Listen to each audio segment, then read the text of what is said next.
हम लोगों ने क्रॉप प्रोडक्शन मैनेजमेंट को ख़त्म किया था और आज हम लोग क्रॉप प्रोटेक्शन मैनेजमेंट को स्टार्ट करेंगे।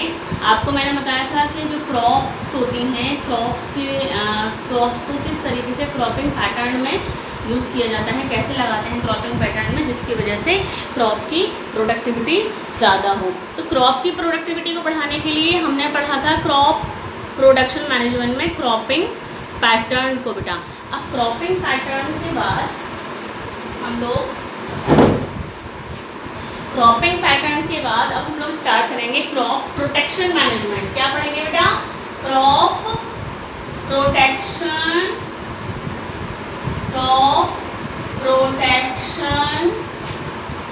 मैनेजमेंट।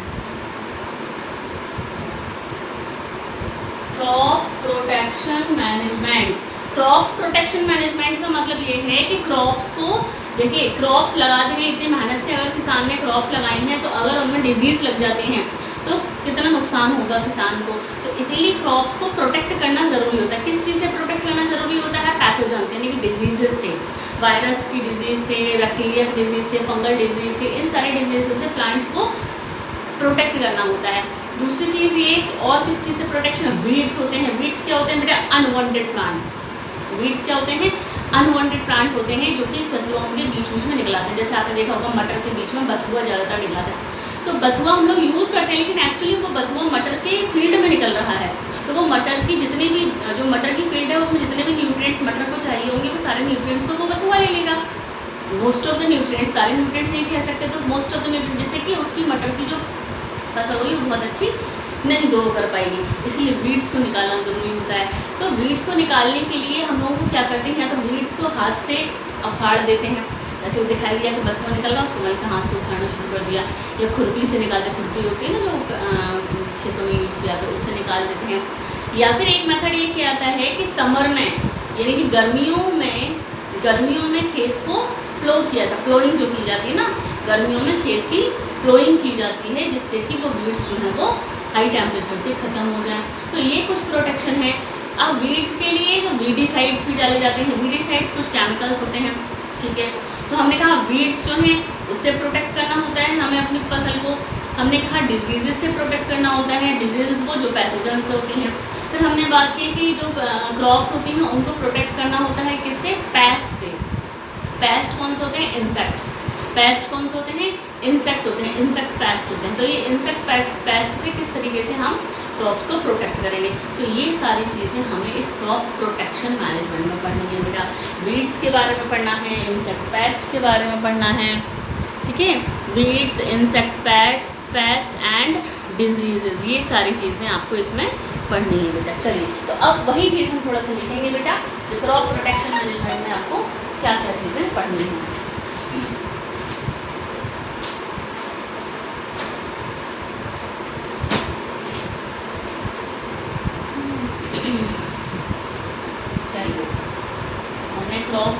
क्रॉपिंग पैटर्न्स कंप्लीट किया था। अब हम लोग स्टार्ट कर रहे हैं क्रॉप प्रोटेक्शन मैनेजमेंट, ठीक है।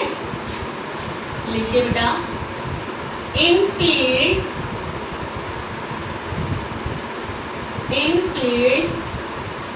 Crops have to be protected,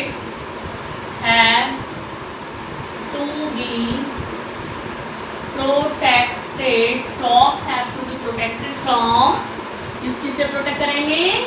from weeds, insect paste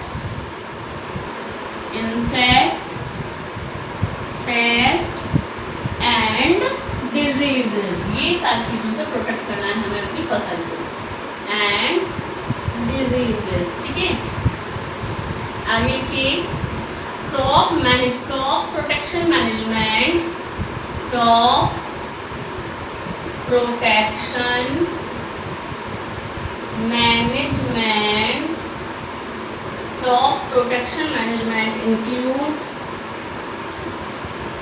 includes methods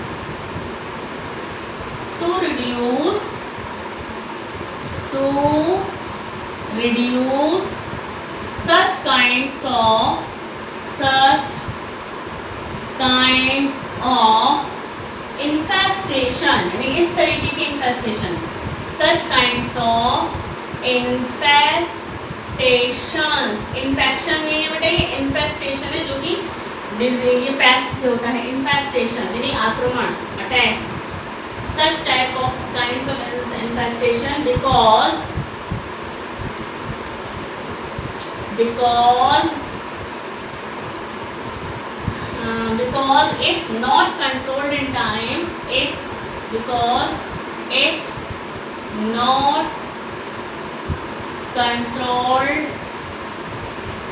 controlled in time,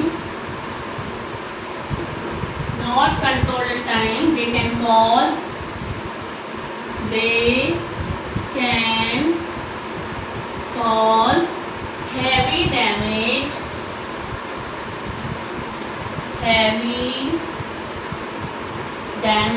they can cause heavy damage to the crops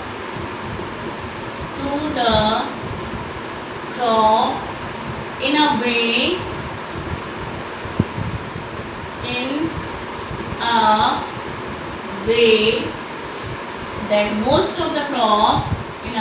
that most of the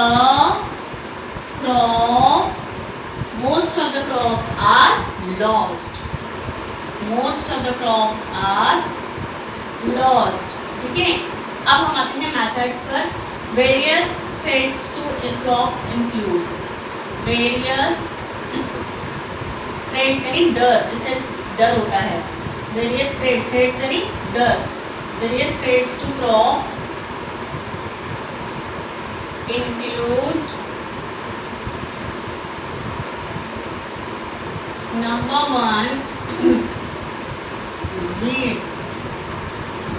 weeds क्या हमें बताया था बेटा? These are the unwanted crops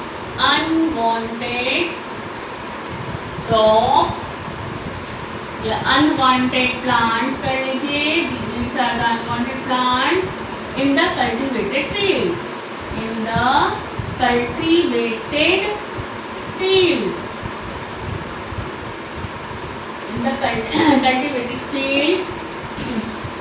They compete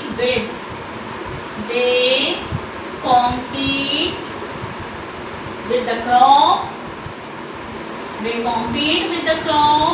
For food, space and light. ठीक है, अभी beats के बारे में और लिखेंगे बेटा, थोड़ा समझिए इसको जरा, क्या लिखा हुआ है एक बार पढ़िए. In fields, crops have to be protected from weeds, insect pests and disease. Yes, very good.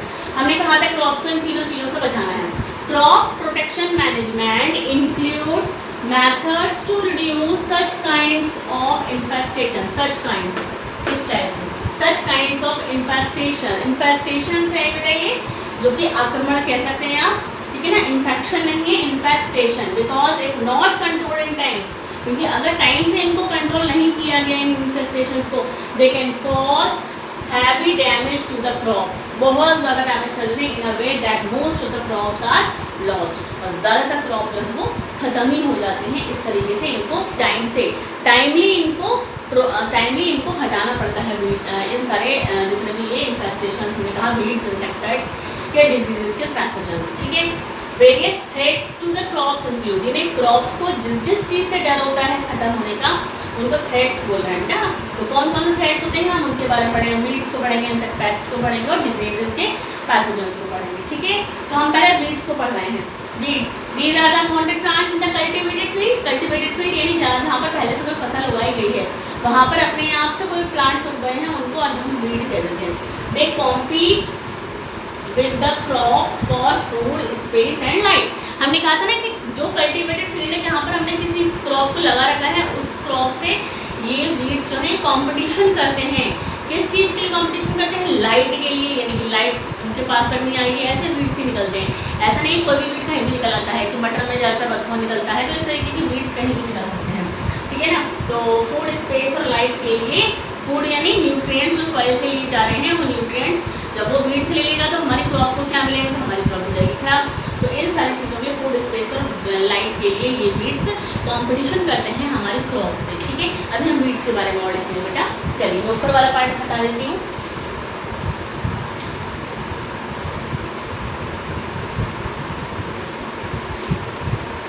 ठीक है, ये हटा देते हैं। अभी हम वीड्स के बारे में ही लिख रहे हैं, सारा हटा।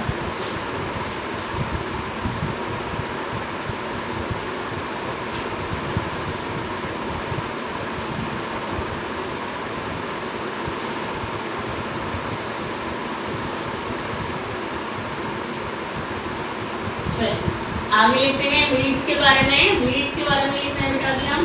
Weeds take up nutrients, weeds take up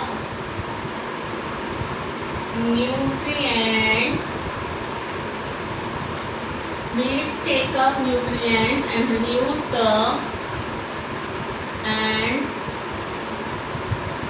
reduce the growth of the crops, reduce the growth of the crops,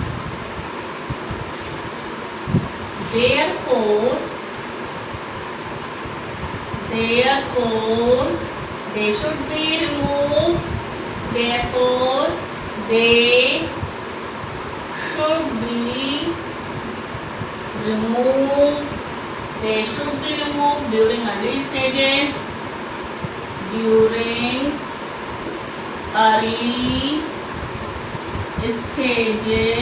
during early stages of crop growth,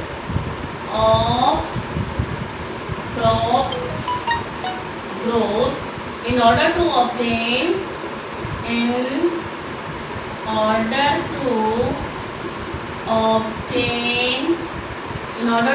good harvest.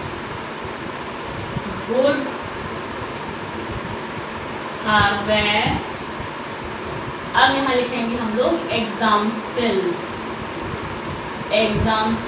Of weeds. कौन कौन से एग्जाम्पल्स होते हैं देखिए। ज़ैंथियम, क्या बोलते हैं इसको, ज़ैंथियम, जिसका कॉमन नाम है गोखरू, ये इसका कॉमन नाम है। फिर होता है पार्थेनियम,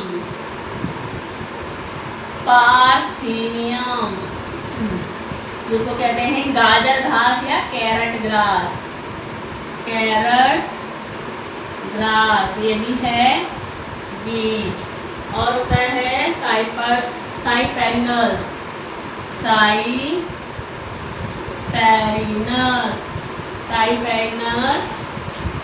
मोथा रोटंडस, साइपैरिनस ये इसकी वैरायटी है रोटंडस।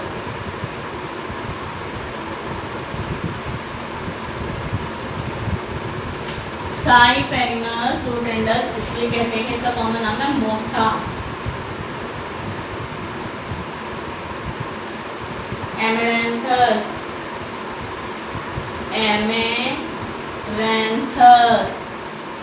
ये भी वीड है। Chenopodium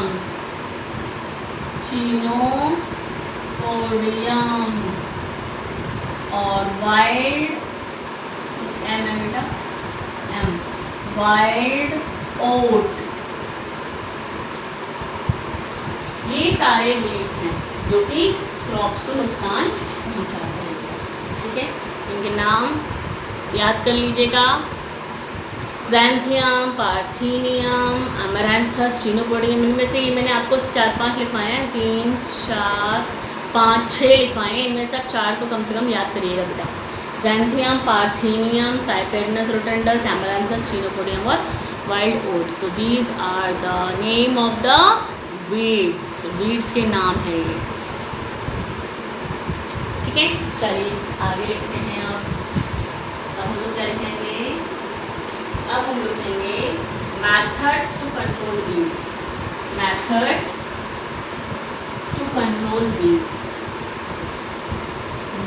methods to control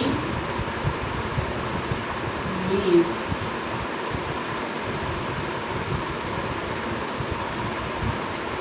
Methods to control weeds. Number one method is mechanical methods, हाथ से धोना, मैकेनिकल मैथड्स।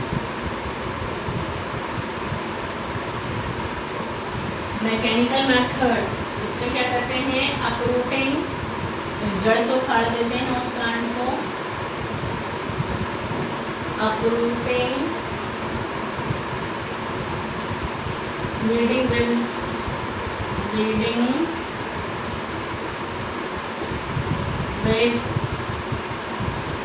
हैरो, छोटी को कहते हैं बेटा हैरो, और हैंड, या तो हाथ से उखाड़ देते हैं या फिर प्लोइंग कर देते हैं खेत को हल से।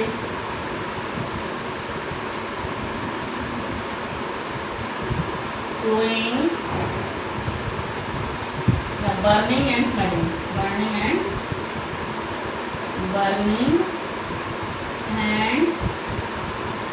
Flooding, burning and flooding. ठीक है, तो ये मैथड्स है मैकेनिकल मैथड्स। दूसरा method preventive methods, preventive methods.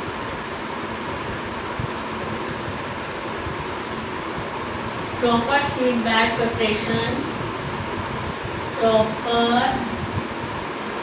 Seed bag preparation, proper seed bed preparation, timely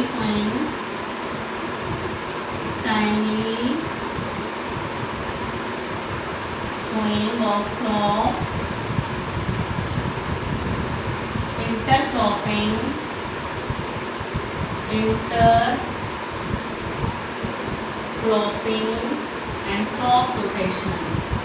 and crop rotation, ये मैथड्स हैं वीड्स को हटाने के, वीड्स से प्रोटेक्ट करने के। ठीक है, मैथड्स टू कंट्रोल वीड्स। पहला मेथड है मैकेनिकल मेथड, अपरूटिंग कर सकते हैं, जड़ से उखाड़ सकते हैं, weeding with harrow and hand, हाथ से उखाड़ सकते हैं, प्लोइंग कर सकते हैं, खेत की बर्न जला सकते हैं उनको, या फिर फ्लडिंग यानी बहुत सारा पानी डाल कर उनको बहा सकते हैं।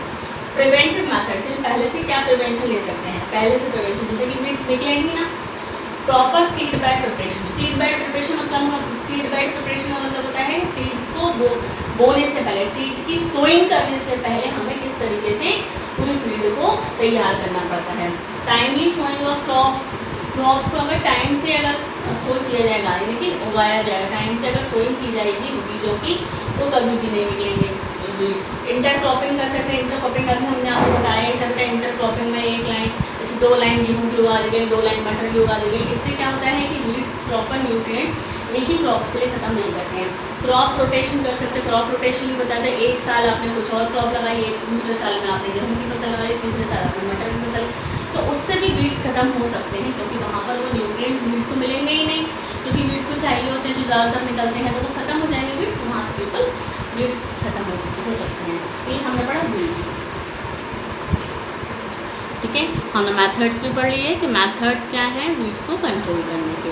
अब इसके बाद हम लोग पढ़ेंगे इंसेक्ट पेस्ट। क्या पढ़ेंगे? Insect pest.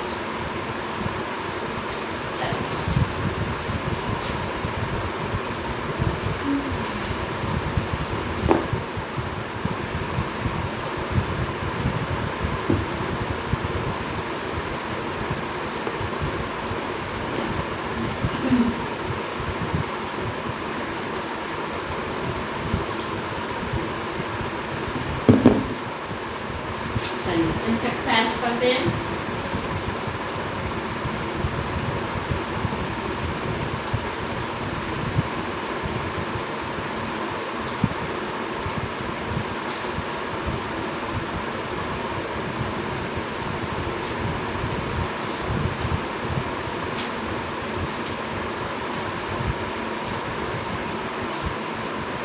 दूसरा पढ़ना है हमें इन्फेस्टेशन इंसेक्ट पेस्ट। पेस्ट यानी कीड़े।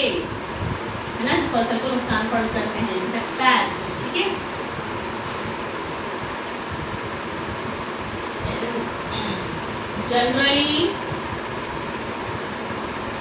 insect pest attack the plants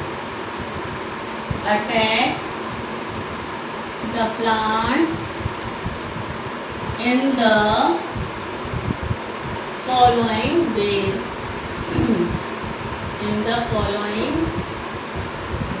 किस किस तरीके से इंसेक्ट पेस्ट को खत्म कर सकते हैं। Number 1, they cut the roots को खा सकते हैं। पेस्ट जो रूट को खा जाते हैं, they cut the root, stem and leaf, stem and leaf.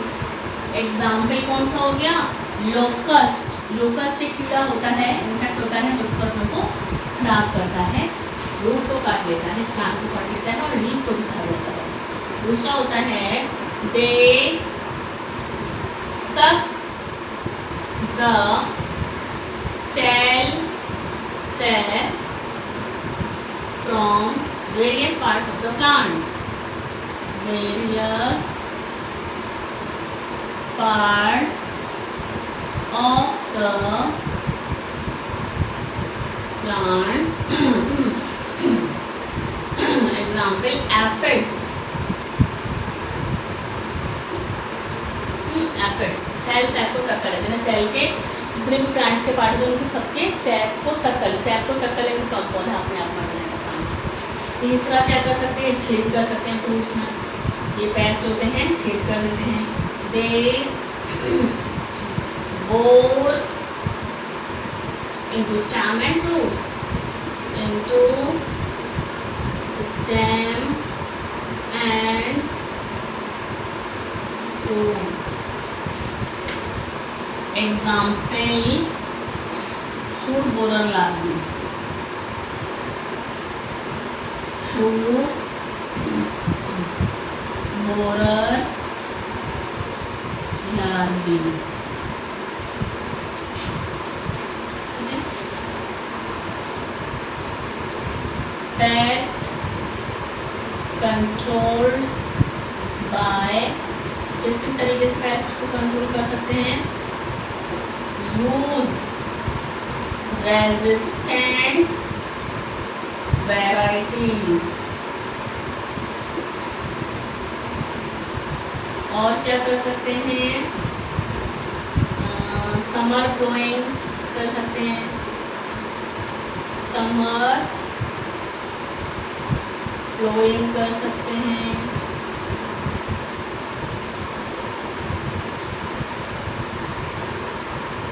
by spraying insecticides,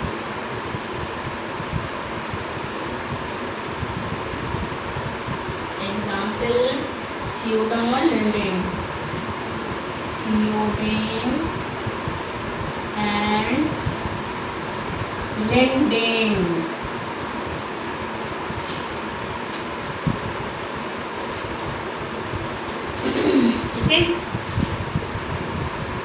तो ये हमने कहा इंसेक्ट पेस्ट जो होते हैं वो किस किस तरीके से क्रॉप्स को नुकसान पहुंचा सकते हैं।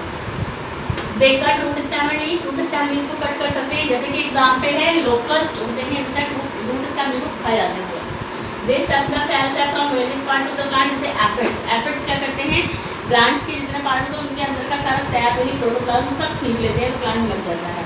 They bore into stem and fruits, bore यानी छेद कर देना, होल कर देते हैं, खाए जाते हैं, छेद कर देते हैं। आपने देखा हो किसी किसी फ्रूट्स में, वेजिटेबल्स में क्या होता है, आपको होल दिखाई देगा, तो वहाँ पर वो इंसेक्ट्स को खराब करते हैं। शूट बोरर लार्वी कहते हैं, जो कि फ्रूट्स में छेद कर देते हैं और स्टेम में छेद कर देते हैं, जिससे वो खराब हो जाता है। पेस्ट कंट्रोल बाय, किस किस तरीके से पेस्ट को कंट्रोल कर सकते हैं? Use resistant variety, summer ploughing कर सकते हैं, रेजिस्टेंट वैरायटी यूज करते हैं, गर्मियों में प्लोइंग कर सकते हैं, और इंसेक्टिसाइड को स्प्रे कर सकते हैं। ये इंसेक्टिसाइड के नाम है थियोडेन एंड लिंडेन। तो ये इंसेक्टिसाइड्स के नाम है जो कि स्प्रे किए जा सकते हैं, इसमें बेटा क्रॉप्स में स्प्रे किए जा सकते हैं। ठीक है, तो अब हम लोग हम लोग क्या लिखेंगे? Crop diseases. ठीक ठीक है, हमने इंसेक्ट पेस्ट को पढ़ा। अब हम लोग लिखेंगे डिजीजेस। तीसरा क्या था, हमने कहा था डिजीजेस, जो कि वेरियस पैथोजन से होती हैं।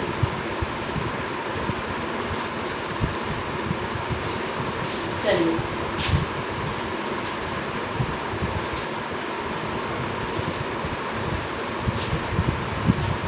तो थर्ड हम लोग पढ़ रहे हैं crop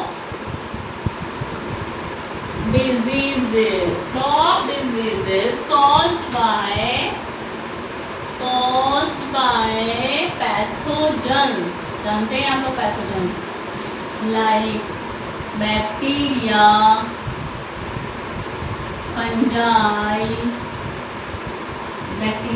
fungi, virus, etc.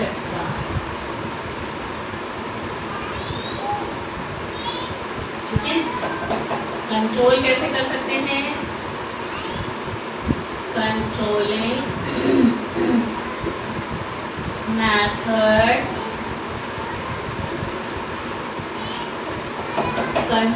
methods, number 1, use of pesticides,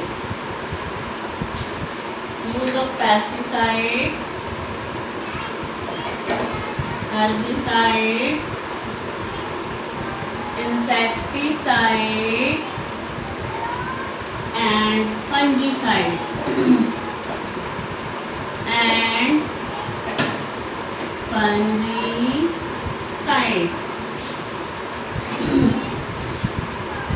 second controlling methods क्या हो सकता है बेटा, proper seed bag preparation,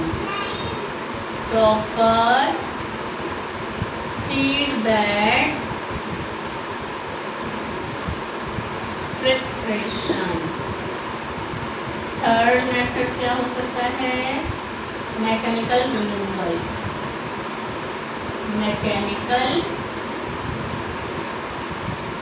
removal,